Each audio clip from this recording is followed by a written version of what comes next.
The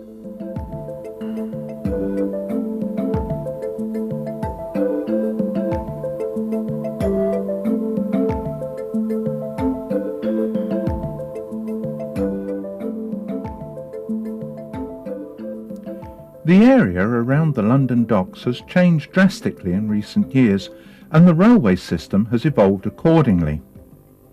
Prior to the present era, there were various branches serving places such as Blackwall, Beckton, Galleons, and North Woolwich, which is seen here.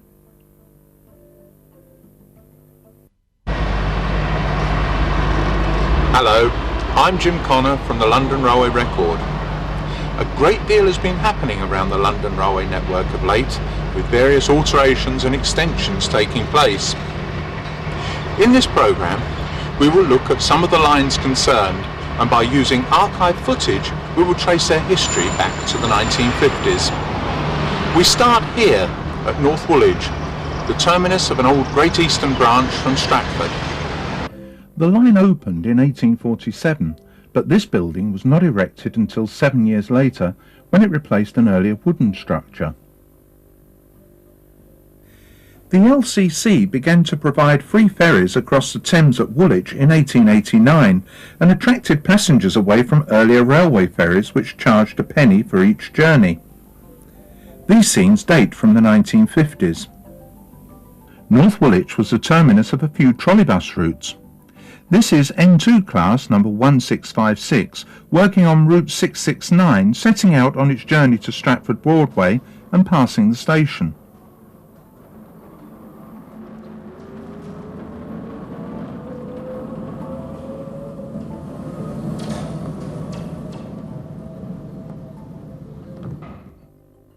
In the latter days of steam operation, the N7 class of 062 tank was synonymous with the branch. Here we see one running round her train at North Woolwich.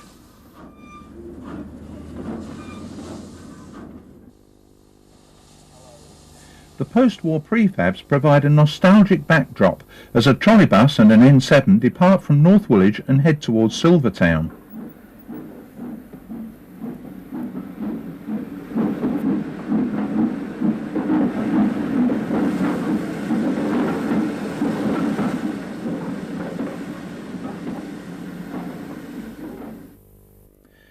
Regular steam working on the branch ceased in 1962, and its facilities were subsequently rationalised. North Woolwich Station had suffered serious bomb damage at the onset of the Blitz, and its fabric continued to deteriorate over the years that followed. By 1978, the track into the terminus had been singled, and all trains were using the north side platform.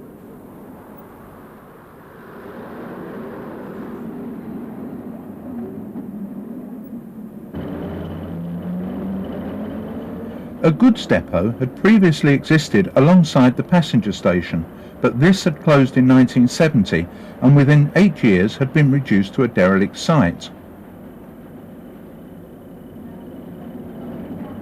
Running parallel with Factory Road, we continue towards Silvertown. Silvertown Station opened in 1863 to serve the district around the factory of S.W. Silver, which manufactured rubber products such as ebonite and cable. The station was rebuilt between 1884 and 5 and had its awning extended at its London end in 1899. Since 25th of August 1969, all passenger trains east of Custom House had used the former down line, leaving the other track for freight traffic. The tracks on the left served the original route to Canning Town, which was used by freight and was known as the Silvertown Tramway.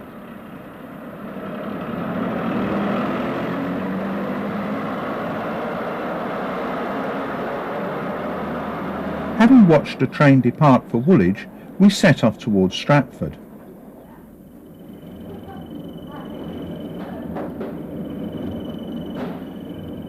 To the left we catch a glimpse of a Silvertown tramway level crossing and St Mark's Church, which was built in the early 1860s to the design of SS Toulon. We then descend on a gradient of 1 in 50 into a 1,800 foot covered way. This was opened in June 1876, when the route had to be diverted in connection with dock facilities which were then under construction.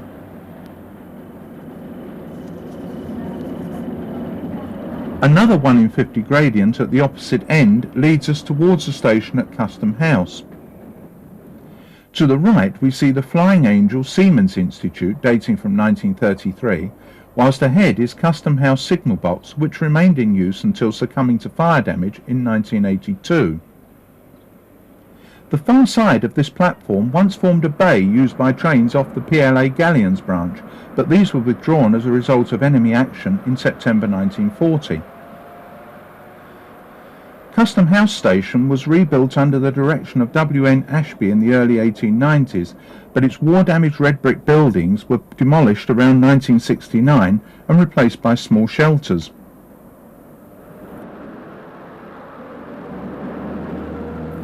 Canning Town had been partially rebuilt in 1933, but by 1978 was looking rather shabby.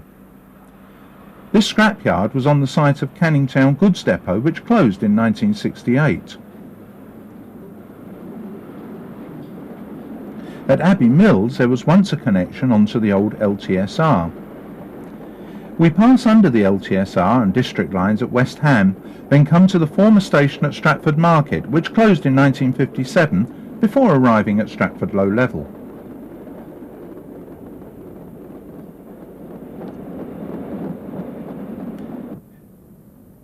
In connection with the proposed closure of the line between Dalston Junction and Broad Street, it was announced that the North Woolwich branch was to be electrified.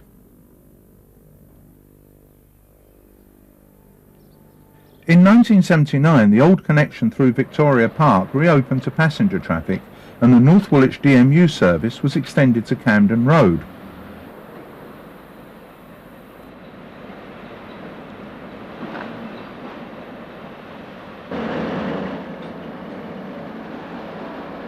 Eventually, all North London Line trains would operate between Richmond and North Woolwich, and the route into Broad Street would be abandoned.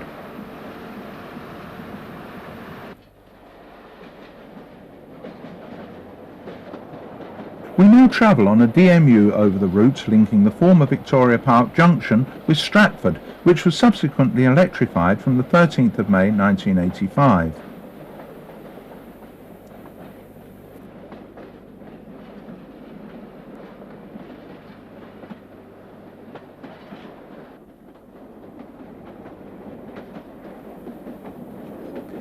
As we approach Stratford Low Level, we pass beneath a high level station which is served by both mainline and underground trains.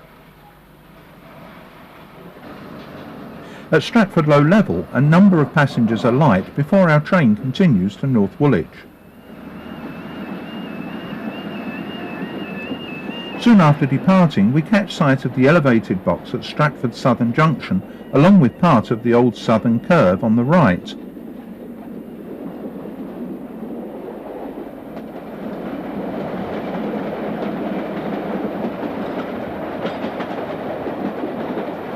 Continuing down the line, we pause at Canning Town, which had been rebuilt with a single island platform in 1979.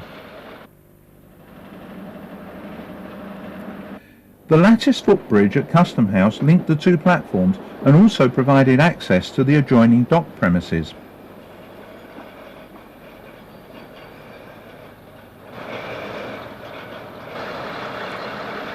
We set off from Custom House and are soon diving down into the Silvertown covered way.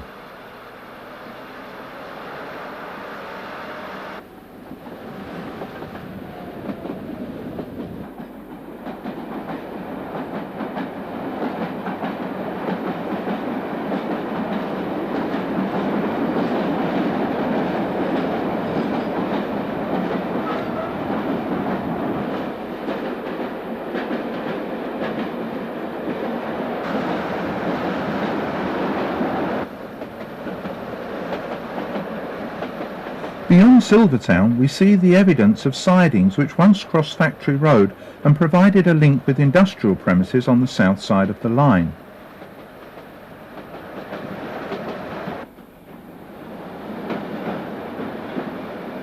In 1979, a new entrance was provided at North Woolwich and track was relayed alongside the south side platform.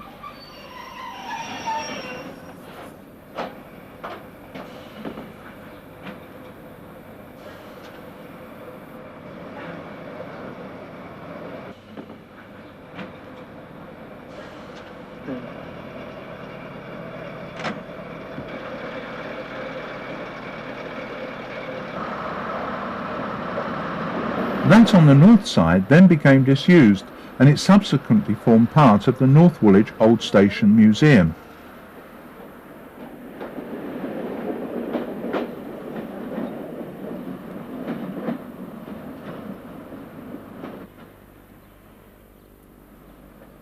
The museum boasted a fine collection of relics pertaining to the old GER, including this 040 saddle tank dating from 1876.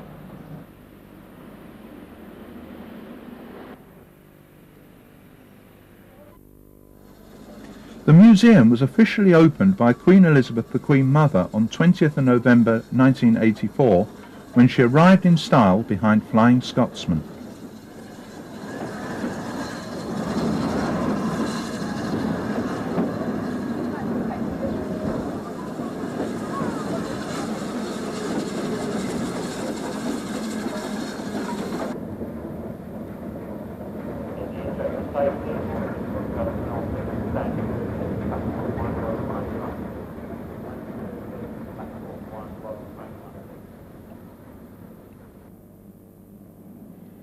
In time, the branch was joined by the Dockland Light Railway and the Jubilee Line extension, with the latter running alongside from Stratford to Canning Town.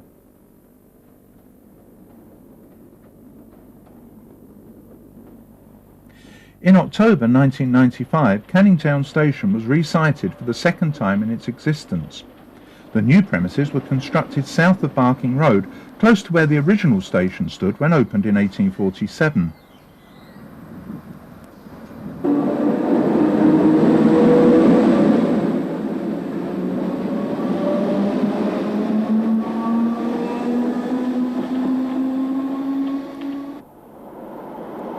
With the branch trains joined by those of the DLR Beckton route and the Jubilee extension 5 years later, Canning Town became an important interchange.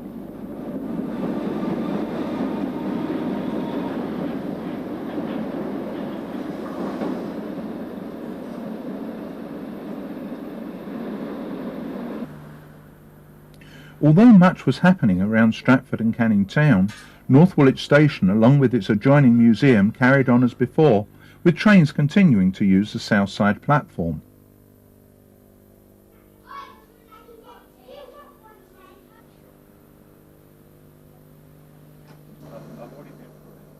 Security was stepped up following bomb attacks on London's transport network in July 2005, but this had little effect on North Woolwich services. By then, however, the line's days were numbered, as the section from Stratford to beyond Canning Town was to be rebuilt by the Docklands Light Railway, whilst the remainder would be largely mothballed for incorporation into Crossrail.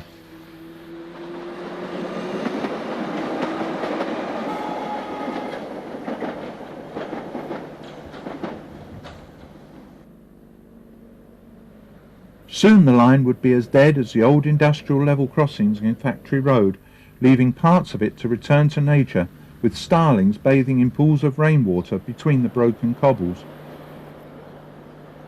Silvertown Station has been twice rebuilt since we last saw it, and it is now known as Silvertown and London City Airport. The former up line through Silvertown, which had once been retained for freight traffic, was officially closed in 1993 and had been largely lifted. The site of the old goods lines was now derelict and overgrown, but traces of the Silvertown tramway seemingly refused to die. The Silvertown covered way also remained, although by now it had been reduced to a single track.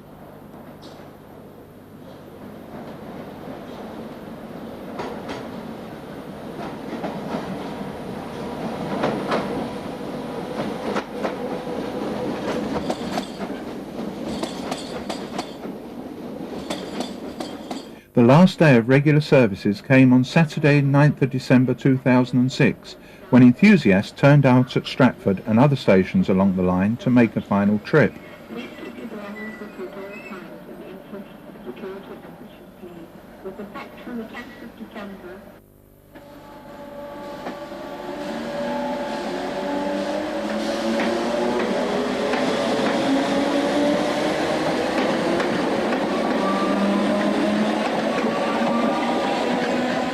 West Ham Station was opened in May 1979 and was later rebuilt in connection with the Jubilee Line extension.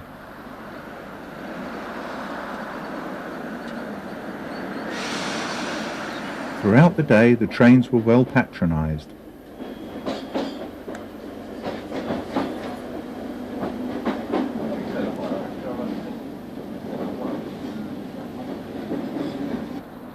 On the last day, the public footbridge at the Stratford end of Silvertown station proved popular with photographers. Here we see a train bound for Woolwich emerging from the covered way.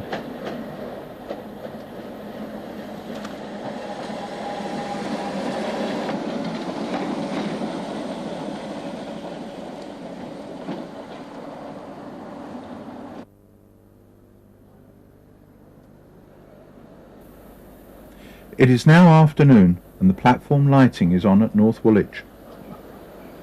A handful of people await the arrival of a train, which brings in more passengers, of which the majority were no doubt enthusiasts.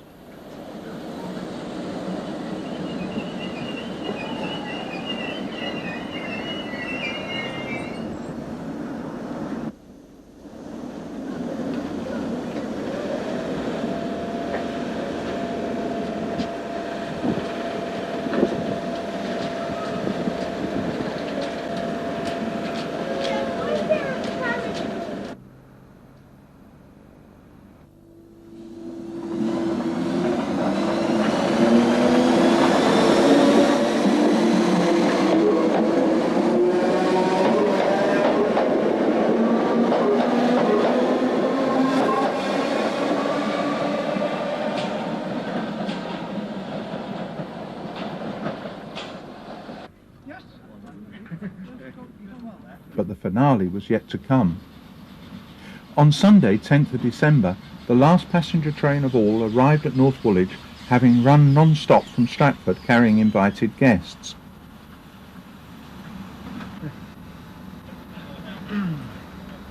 Before leaving Stratford, the unit had been named Silvertown in commemoration of the line. Whilst at the station, a member of the train staff displayed a single-line token for the benefit of photographers.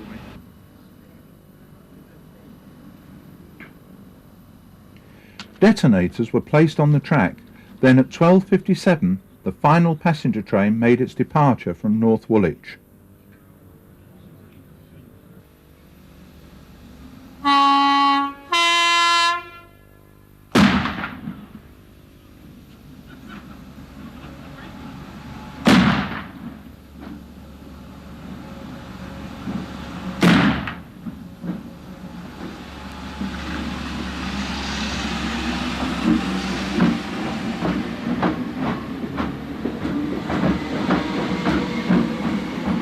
The station then passed into London Railway history.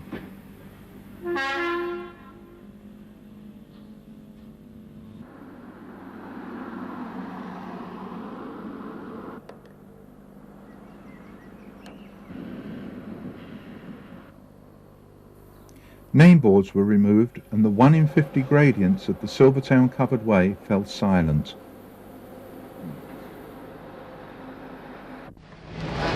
Until the 1980s, this was the site of the old North London Railway city terminus at Broad Street. It was a fine piece of mid-Victorian architecture, but sadly it's disappeared without trace.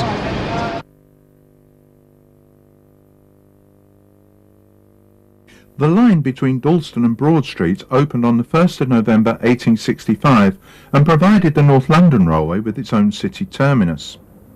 The station frontage was very impressive, although parts of it were subsequently obscured by later additions. This booking office dated from the 1950s. In its prime, Broad Street boasted 9 platforms, of which 8 were positioned beneath an overall roof designed by the LNWR chief engineer William Baker. In earlier times, NLR trains had operated into Fenchurch Street by way of a connection at Bow, so the city extension into Broad Street was referred to as the happy afterthought. Dalston Junction was once a busy station with 6 platform faces, but by the 1960s was looking very run down. Its buildings had been rationalised, but it continued to be served by Richmond and Watford Junction trains, along with those which operated to and from the Great Northern Line by way of the Canonbury Spur.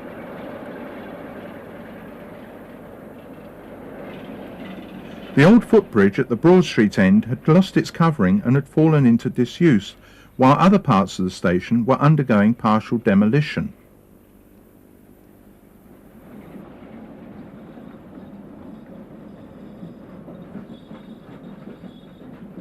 Up above, the street-level building faced onto Dalston Lane, a short walk from the well-known street market in Ridley Road.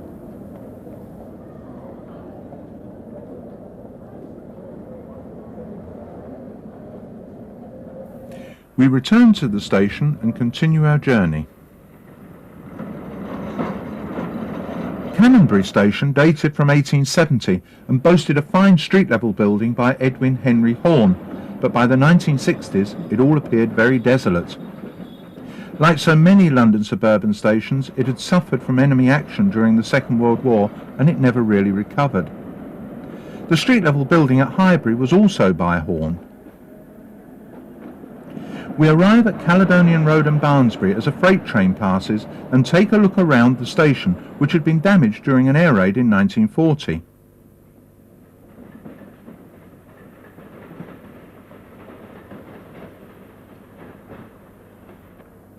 We return briefly to Canonbury and enjoy the sight of the old electric units which had been supplied to the North London line by both the LNWR and LMS.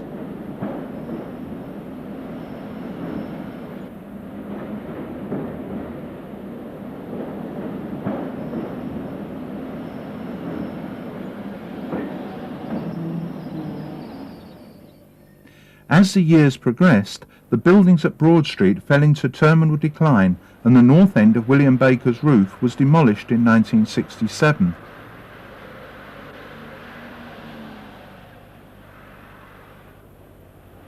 Everything had taken on an uncared for appearance, both up above and down at street level.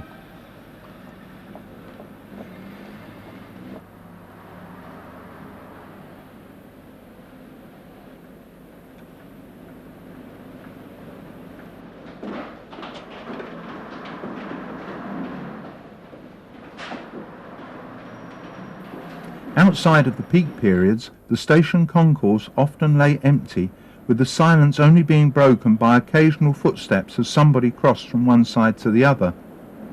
The NLR War Memorial dated from 1921 and was later moved to Richmond. There were once lifts giving access to the central line along with some shops, but like the former refreshment room, these had long since ceased to function.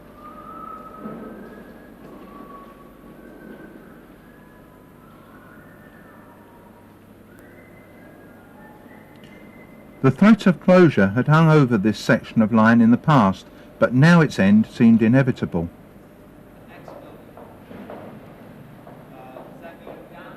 The trains used on the line at the time were of a standard BR design introduced in 1957 and subsequently known as Class 501.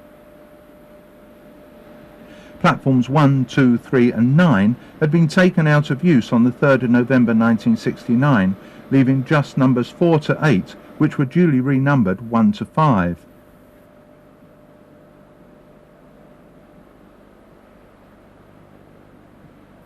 The signal box was originally known as Broad Street number 2.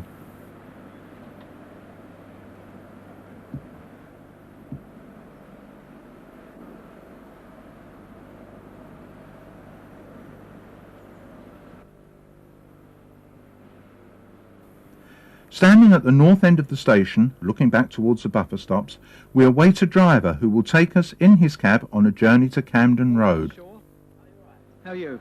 You working 11:34 train? I'm working 11:34 to Richmond. Oh, can I ride with you, do you think? Certainly can. Thank you very much. Lovely. Good. Right, good on you.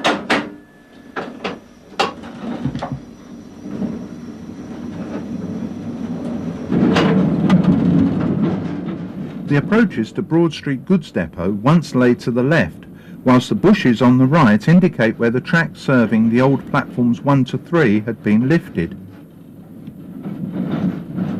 The lifted tracks were unelectrified and referred to as the number 1 lines. You take it steady, will you? Thinking I'm a mad driver, aren't Tick, tick. The up number 1 line from Dalston Junction was abandoned after 2nd of January 1966, and the corresponding down road was rendered redundant from the 5th of November 1969.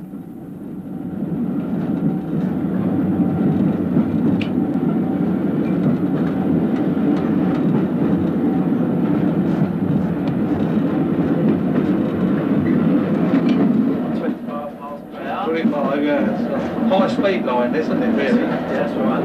A quick glimpse of the old Shoreditch station on the right leads us to the impressive bridge over Kingsland Road, which dates from the late 1920s when the road below was widened.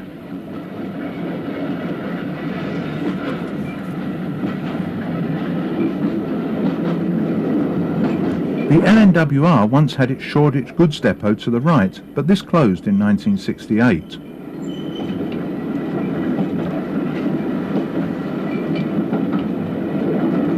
On the left is Dunlow Street signal box, which was abolished in 1976, but not demolished until April 1985.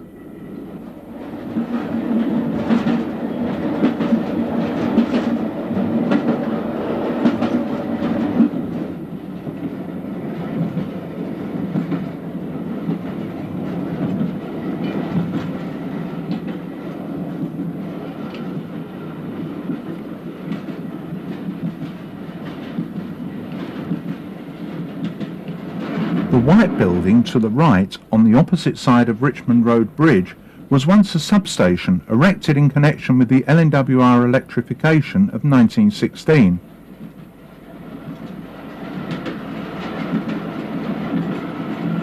We now approach the Forest Road Bridge and see Dalston Junction Station appear in the distance.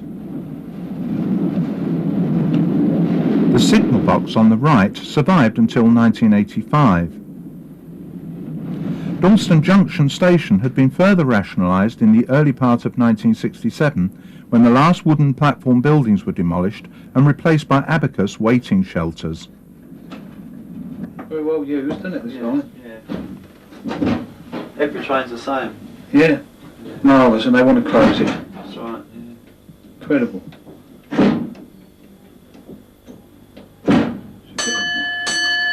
There we go.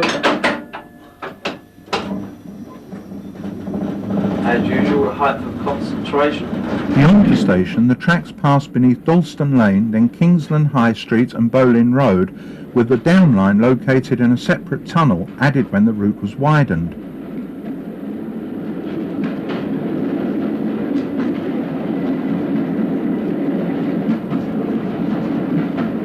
After emerging from under Bowling Road, we pass Dalston Western Junction signal box and see the tracks from Stratford come in on the right. We pass under Kingsbury Road and King Henry's Walk bridges, then approach the old Mildmay Park station, which closed in 1934.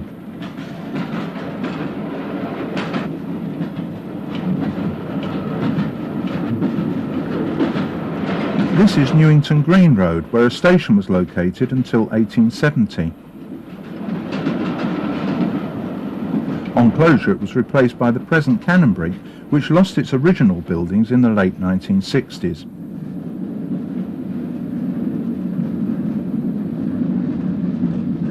Canonbury. You got a red light down there, Dave. That's, yeah, we normally follow a rail car. Oh, I see. So that's not unusual then. No, you have to wait for it to clear Camden before we can get there. Oh, I see. Here we go.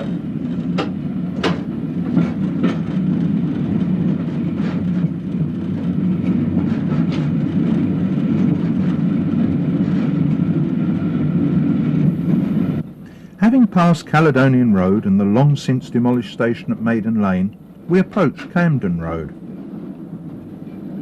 This opened as Camden Town in 1870 to replace an earlier station of the same name. It was renamed Camden Road in 1950 and was partly rationalised in the late 1960s, although the platform serving the down number 2 line remained little changed.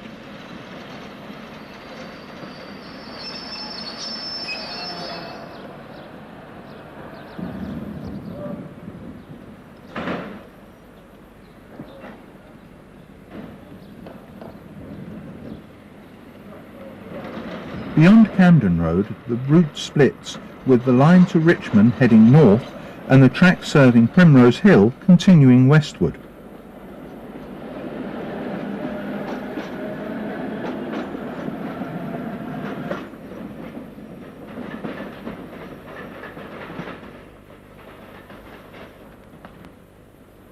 We will now join a train for Broad Street, although we will come back to Camden Road a little later.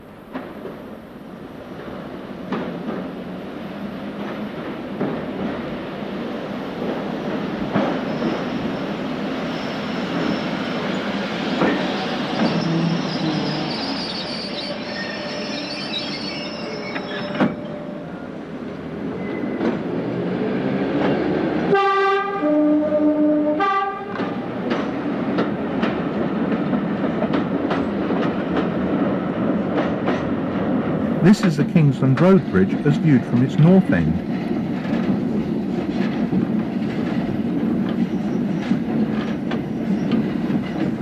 To the left, we glimpse part of the island platform of Shoreditch Station, which lost its passenger services in 1940.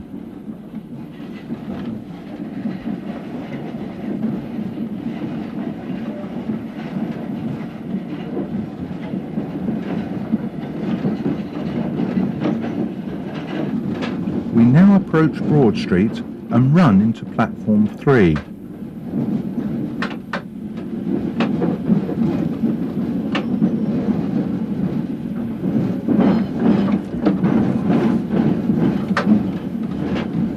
The old platform 9 was behind the wall on the right.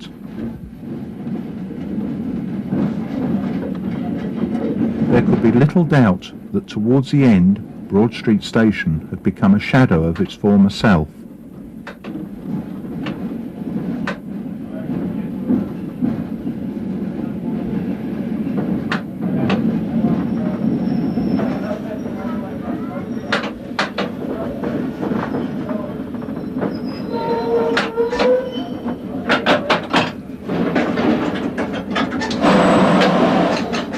That's it then, Dave. Well, thank you very much. One round down. Much obliged.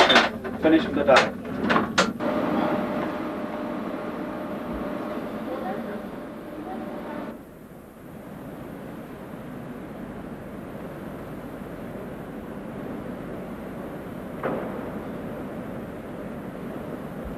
As the last sequence of film showed little of Shoreditch, we thought we'd include this short section, which dates from the 1970s. We start on a miserable wet afternoon in 1976 as a rail tour formed of Mark I suburban stock arrives behind a Class 31 locomotive.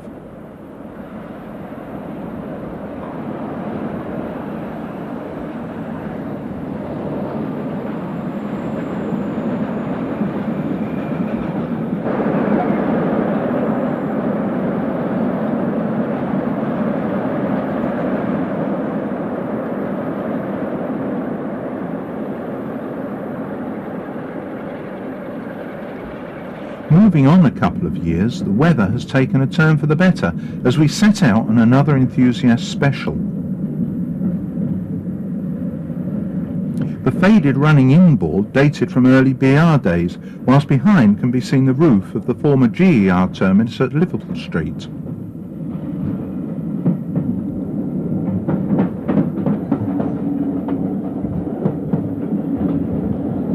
At this time, the island platform at Shoreditch still retained a rusty decapitated lamppost, but the last of its wooden buildings were demolished earlier in the decade.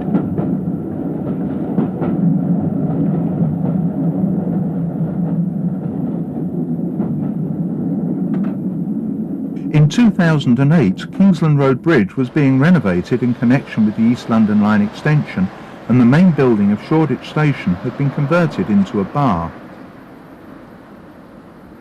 It displays a pre-war LMS emblem, having replaced the original building in 1928 when the streets were widened. Yeah. Okay, great. Thank you. Oh, what's it? Open door, okay. We're looking at the upside stairway leading to the old number 1 line platform at Shoreditch Station, North London. We're standing by the old Broad Street line viaduct at Great Eastern Street. The bridge has been removed, it's been removed many years ago, but up the top there we've got some ex-Jubilee line cars. There are actually 4 of them, but only 2 are visible from down here. Although the station was still open at the time, the majority of Broad Street was demolished in the summer of 1985. A temporary entrance was formed in Sun Street Passage, which in turn led to what had latterly been Platform 4.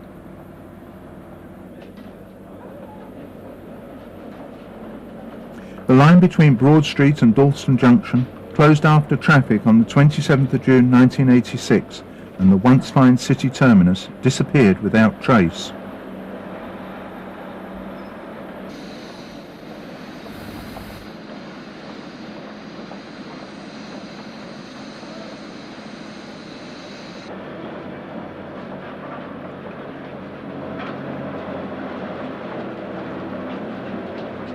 Edwin Horne's 1870 building at Hackney still stands and retains many original features. Others were not so lucky, however. The grandeur that was Highbury may have gone, but the odd bit of architectural detail still survives, even if not immediately obvious. Apart from Hackney, the only other surviving station designed by Horne for the NLR is Camden Road, or Camden Town as it was originally. This is an excellent example of the architect's work and provides a fitting tribute to the man whose distinctive styling was to the North London what Leslie Green was to the Yerkes tube lines.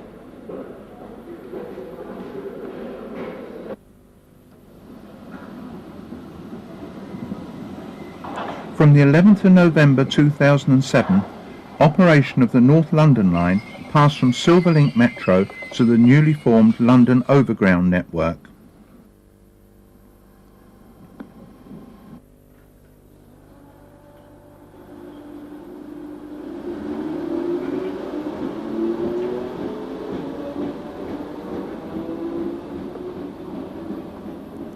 After the North Woolwich branch closed, all North London line trains from Richmond terminated at Stratford, where the station was undergoing extensive modernisation.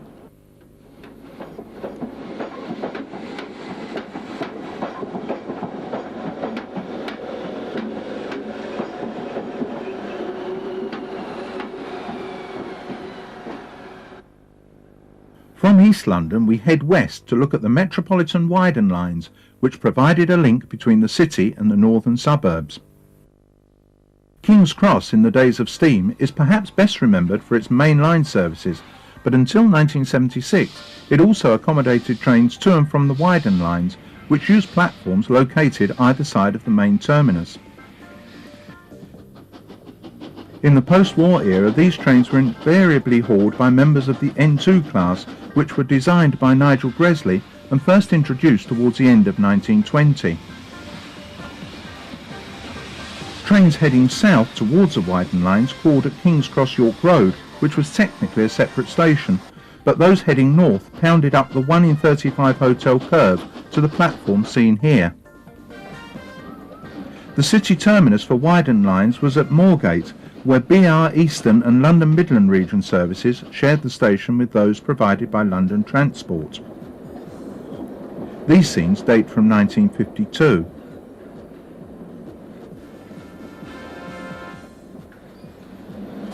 Here we see N2s arriving at Aldersgate and Barbican before the station lost its war-scarred overall roof.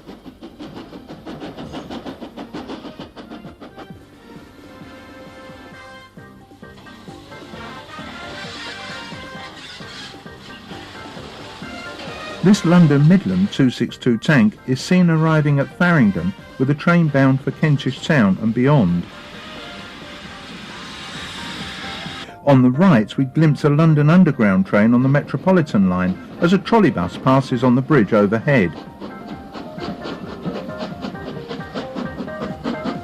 The widened lines also provided a link with South London, which were once extensively used for freight traffic.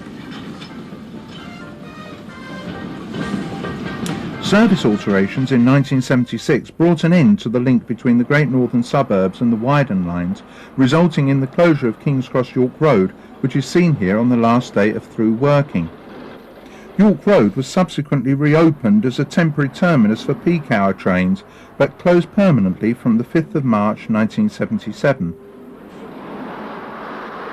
We depart from York Road and arrive at the original Metropolitan King's Cross station, which by this time was only used by widened line services, as the adjoining underground platforms had been replaced by a new station to the west in 1941.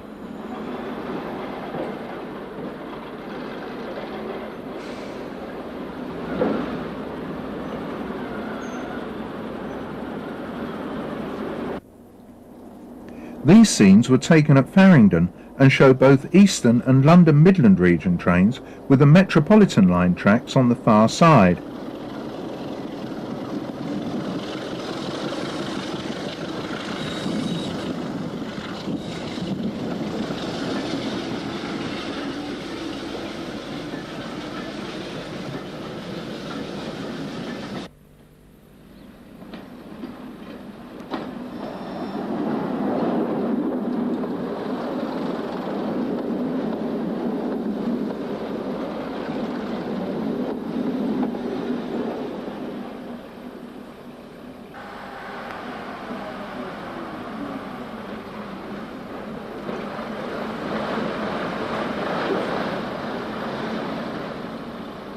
Aldersgate and Barbican became known simply as Barbican in 1968, and it has retained this name ever since.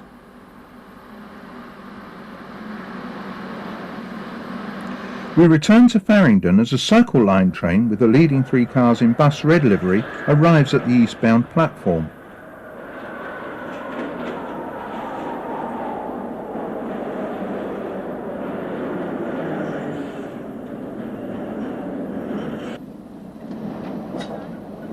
The connection with destination south of the Thames diverged near the southeastern end of Farringdon Station, and although this lost its passenger services in 1916, it reopened in 1988 as part of today's Thameslink network.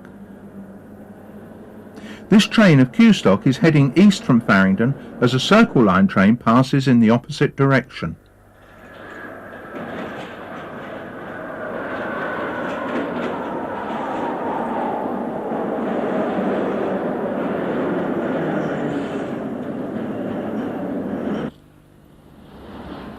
Another working which once used the route operated between Drayton Park on the Northern City Line and Neasden to transfer tube stock for maintenance.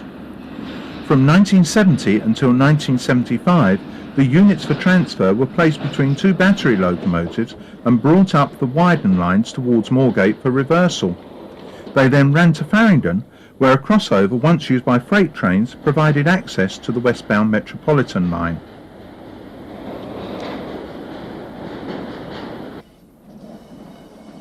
On Saturday 6th of November 1976, the Railway Correspondence and Travel Society operated a special last train onto the widened lines by way of York Road. It was formed of blue liveried BR suburban stock and was hauled by a Class 31 locomotive.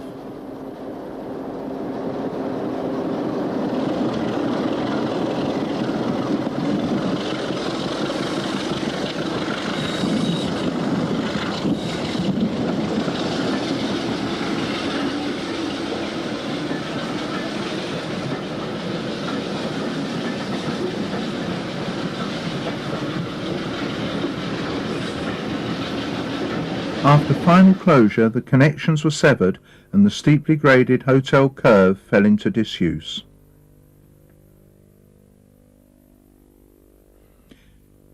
The widened lines were by no means finished, however, as there was a plan to divert some of the suburban traffic away from St Pancras so that the station could concentrate on main line services. Services off the Midland route had been withdrawn in 1979, but were reinstated through to Moorgate in 1983.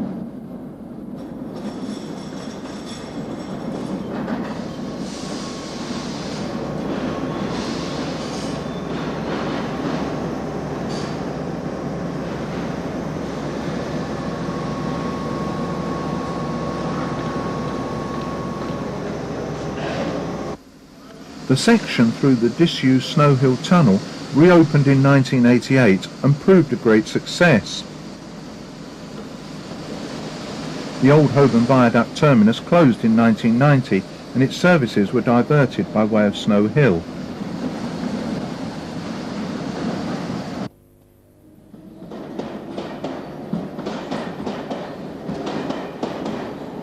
Trains continued to use the widened line section through Barbican to Moorgate, however, sharing the stations with underground services.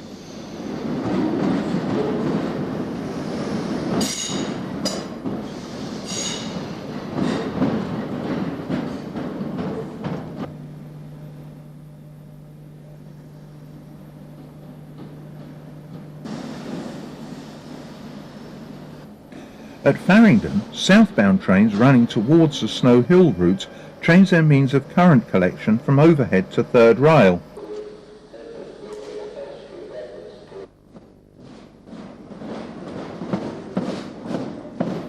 A plan known as Thameslink 2000 was subsequently announced, in which, amongst other things, would result in the platforms at Farringdon being lengthened at their southeastern end.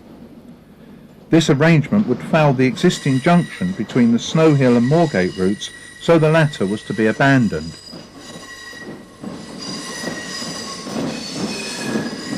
Another alteration would be the closure of the cramped existing station at King's Cross Thameslink and its replacement by much better facilities further west. Closure was to take place after Saturday, 8th December 2007, and posters announcing the changeover were pasted up around the station. Although once part of the original Metropolitan station at King's Cross, its northbound platform was separated from the adjoining underground tracks by a back wall. By this time, the Thameslink livery on trains had been replaced by that of First Capital Connect.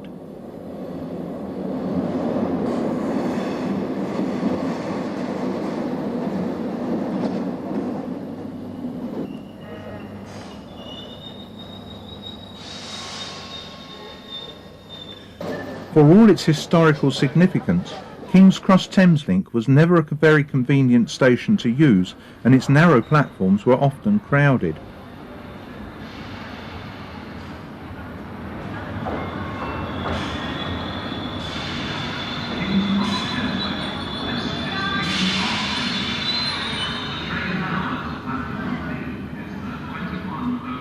The station's final hours drew to a close, and on Sunday 9th of December its replacement, St Pancras International, was open to public traffic. With its long, wide platforms, there can be little doubt that the new station is a great improvement on its predecessor.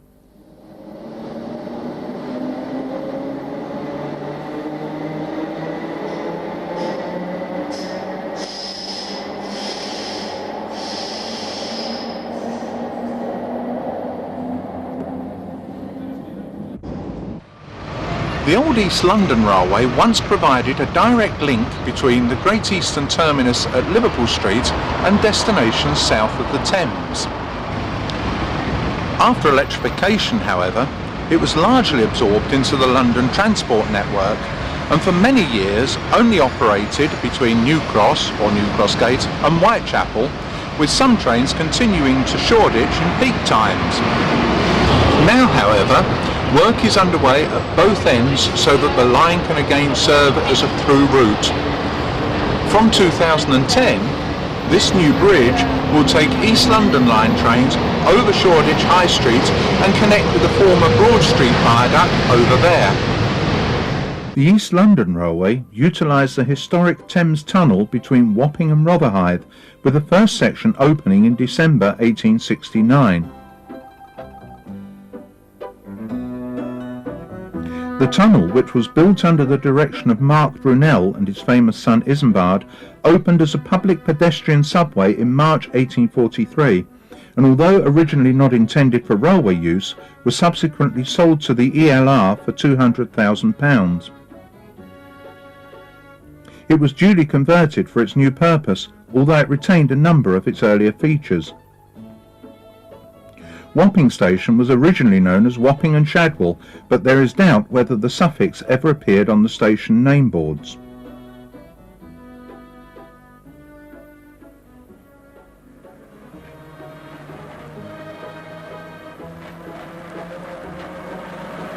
Rotherhithe Station is located near the south end of the tunnel and opened with the first section of the line in 1869. Nearby stands a former engine house which accommodates the Brunel Museum. The line was electrified in 1913, and by the time these views were taken it was being operated by ex-District Railway F-Stock, which was first introduced in 1920.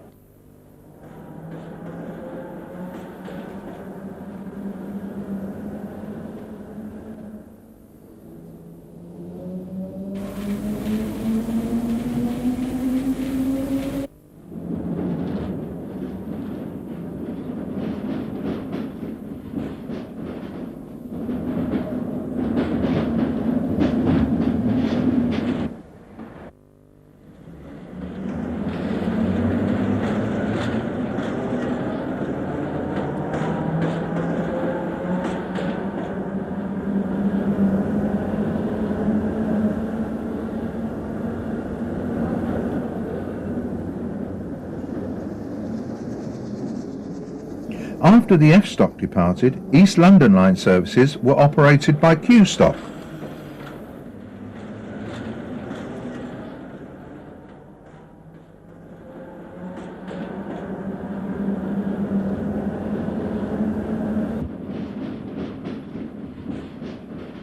Deptford Road Junction to the south of Surrey Docks was where a connection to Old Kent Road diverged, along with an alternative route to New Cross Gate, but the tracks were lifted after the last section closed in 1964. The line has been served by various types of trains throughout its history. This is 1938 Tube Stock, which operated East London Line services from 1974 until 1977. In 1977, the tube trains were replaced by A-Stock off the Metropolitan line. When the A-Stock units were temporarily withdrawn for OPO conversion, their place was taken by D-Stock trains, which ran on the East London line from 1985 until 1987.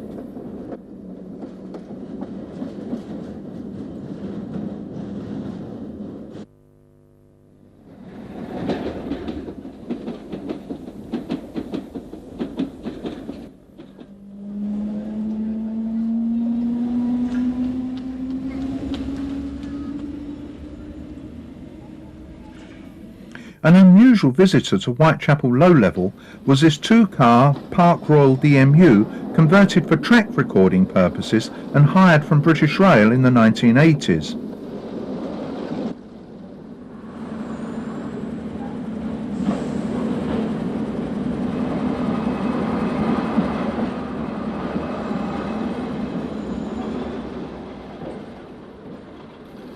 Surrey Dock Station seemed to be quite popular with photographers.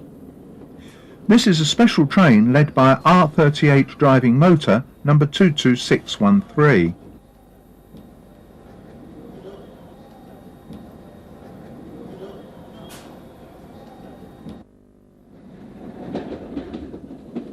The A-Stock returned in 1987, and one of these was chosen to be the first unit turned out in an experimental new livery with red ends and blue doors.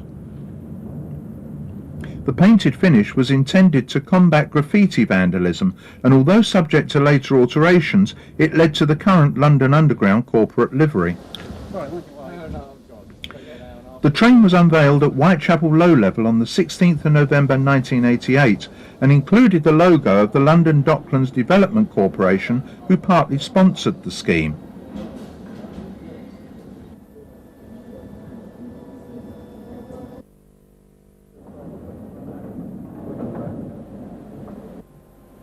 Here the train is seen departing, led by driving motor number 5067.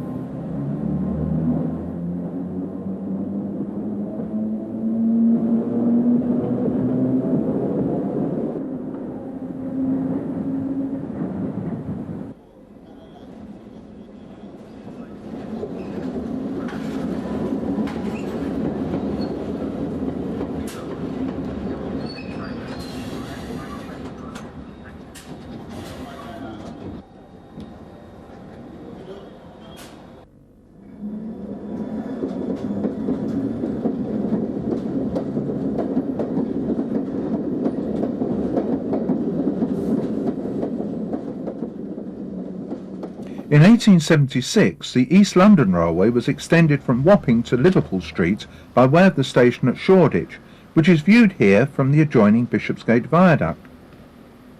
The junction with the Great Eastern was a short distance west of the street-level building.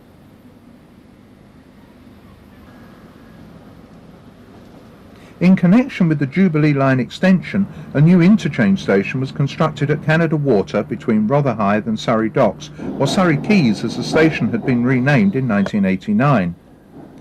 The East London Line platforms, which are seen here prior to completion, were opened on the 19th of August 1999. Back in 1995, the East London Line had closed for renovations and did not open until 1998. When it did, the stations at Whitechapel, Shadwell, Wapping and Rotherhithe were provided with decorative wall panels at platform level, as glimpsed behind this driver at Whitechapel.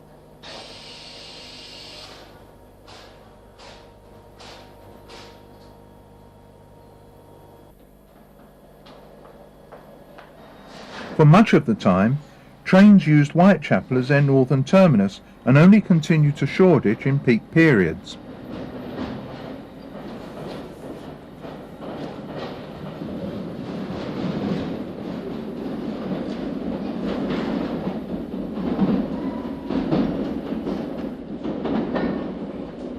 The scheme to extend the route at both ends necessitated the closure of the section between Whitechapel and Shoreditch.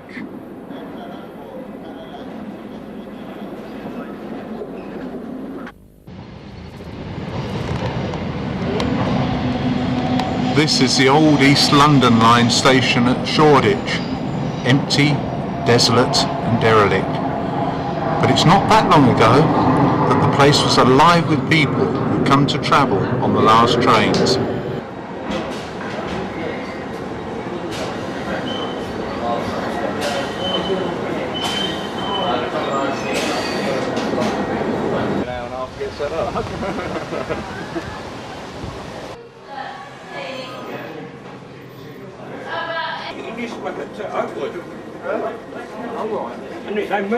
Well, today is Friday the 9th of June 2006, and this is the last day of passenger traffic on the line between Shoreditch and Whitechapel. Shoreditch Station, which you see here, opened in 1876. It was owned by the East London Railway, and in its early days it was served by the South Eastern Railway, the LBSCR and the Great Eastern Railway. From 1885 onwards, LBSCR trains, which previously had gone through there to Liverpool Street, used this as a terminus, and from then on various trains began using it as such. After 1936 the service was not deemed that worthwhile, so it was actually cut down to working in peak periods only. If we look over there, we've got the disused platform. Not quite sure when that actually came out of traffic, but it's certainly been closed for many, many years. The station was closed between 1995 and 1999 in connection with the Thames Tunnel work down there. And during that period, these rather nice lamps were put up. You can see those up there. They're sort of mock gas lamps, but they're quite nice in their own way. And now it's going to close, and here comes a train.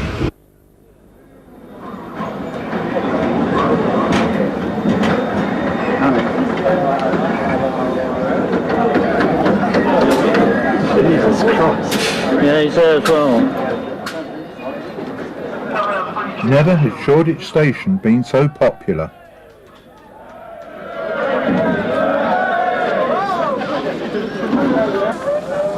The last service train was booked to leave at 20:34, followed by a working for staff and invited guests at 21:30.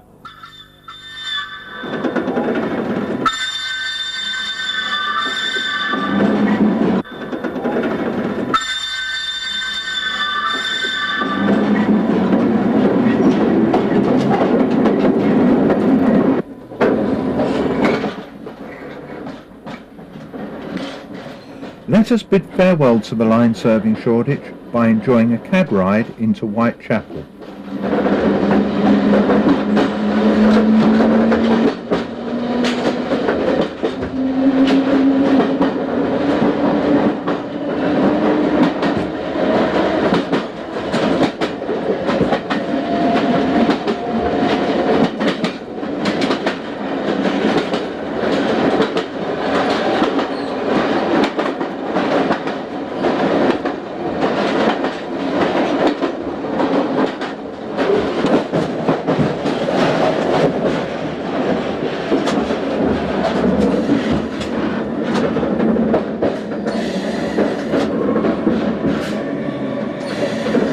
As part of the East London Line extension work, an old bridge over the GE main line near Shoreditch was demolished and replaced.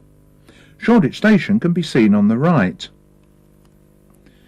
Although the Shoreditch section had closed, underground trains continued to operate through the Thames Tunnel, but by then their days were numbered. When extended, the East London Line would form part of the new London Overground system, so the entire route was to close from the 23rd of December 2007 for rebuilding. By way of a farewell to underground services over the line, the London Transport Museum's restored train of 1938 tube stock made a series of return trips on Sunday 16th of December. Here it is seen arriving at New Cross Gate. The tour started and ended at Ealing Broadway and accessed the line by means of the St Mary's Curve.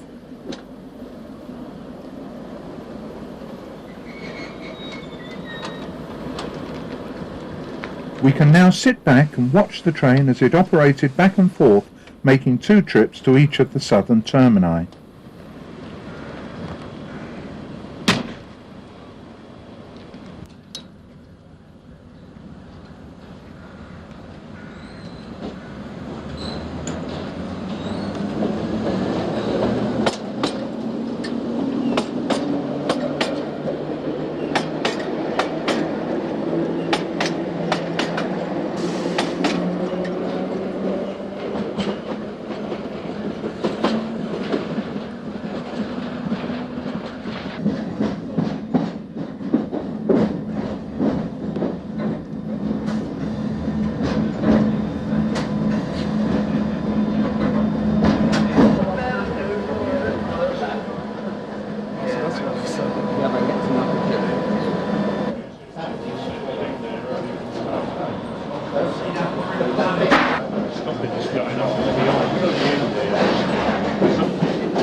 The end of underground operation on the East London line came after the traffic date of the 22nd of December 2007.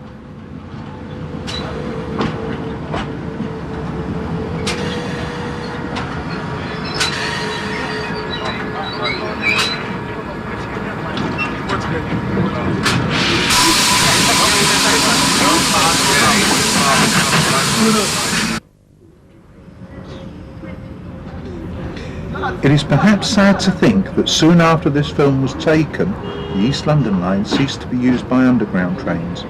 But it's gratifying to know that in 2010 it is scheduled to reopen and once again provide a through route linking lines on both sides of the Thames. Good evening, ladies and gentlemen. May I advise customers that flash photography is not allowed on London Underground.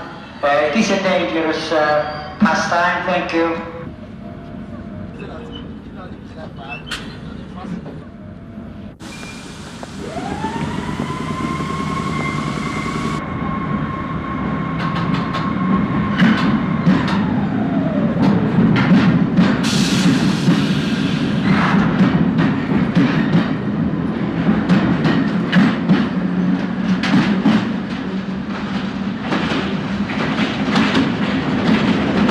So, there we are. I do hope you've enjoyed our little film about city lines as much as we have in making it. If you're interested in London Railway history, you might like to know about the London Railway Record magazine. This is available quarterly and costs £3.25 per issue. It is available from all good railway bookshops or direct from the publishers, Connor and Butler Limited, P.O. Box 9561, Colchester, Essex, CO1 9DL.